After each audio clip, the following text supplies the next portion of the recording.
So the topic that I was responsible to present was the case study of the crisis management that we had this year with the negative and fake news that really impacted social media in the Chinese market. Perfect. And what is that effect of social media? How strong is social media in China, and how much does it affect the consumption of something like cherries, which is Yeah. what we're seeing today?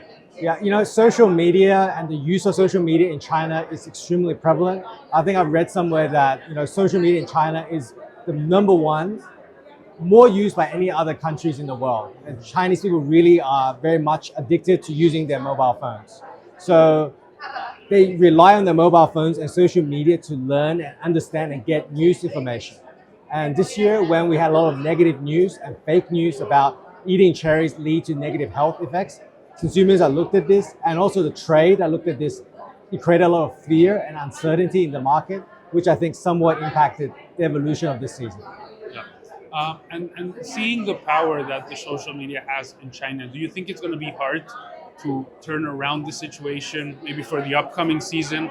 Will that take work to get back maybe the confidence that the consumer has on the product? You know what? I am extremely optimistic because I think social media, it's both a risk if you don't manage it well, but it's an incredible opportunity if you understand it, you employ the resources to leverage its broad reach and shape the public dialogue and the public opinion and thinking about the product. I think at the same time, I think consumers, they have relatively short memories. So maybe they're a little bit worried about cherries this season, or a portion of the consumers are. But I think as long as we build the consumer confidence and rebuild that reputation during the off season, and at the beginning of the next season, again, we have a lot of social media KOLs, key opinion leaders, key opinion consumers posting positive stories about Chilean cherries, how they're enjoying cherries as an indulgent snack, or as a gift, or as a family dining. I'm very confident that we can generate a lot of consumer demand for our wonderful fruit. Perfect. And in the future, what should cherry exporters focus on to prevent a situation like this from happening again? Because apart from the issue with the prices, you add on this issue with social media, Yeah. and it's just a disaster. What can they focus on in the future to prevent this? Yeah, I think, as an exporter, we have to do things that we can control, and sometimes there are things that are outside of our control.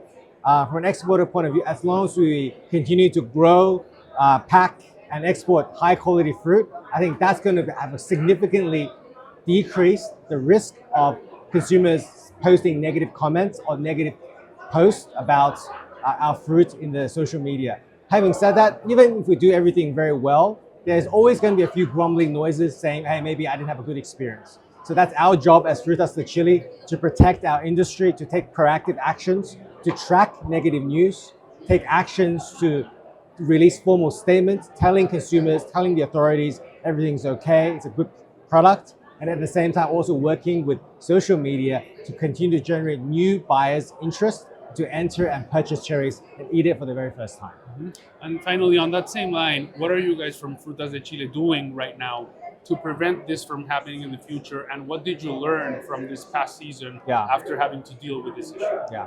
So Frutas de Chile, we have an office in Shanghai, and at the same time, we have a year-round panel of experts of crisis management. So I've got a team of lawyers, team of PR experts, communication experts, and also marketing experts. So essentially what we do is that we do daily monitoring of all the different media that gets mentioned with cherries. So if something that gets picked up, we investigate, look into it. If it's something that are more of a risk, then we're going to investigate further. Right now, it's our off season, but nonetheless, because domestic cherries is in the market, we sometimes will still get compared. So this is something we still need to be mindful of, not just in the on season, but also in the off season.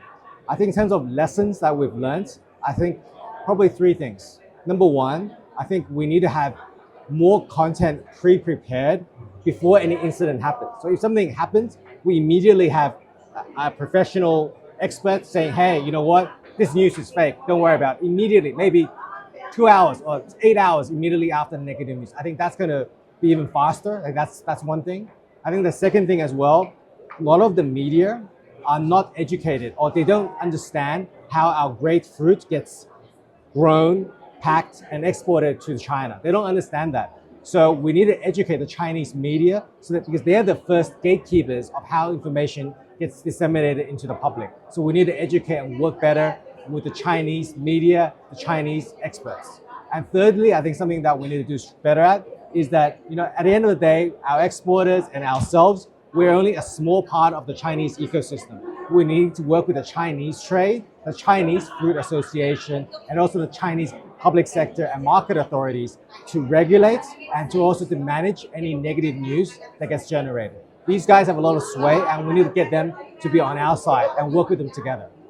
Wonderful, Hector. Thank you very much for your time. It's been a pleasure. Thank you very much.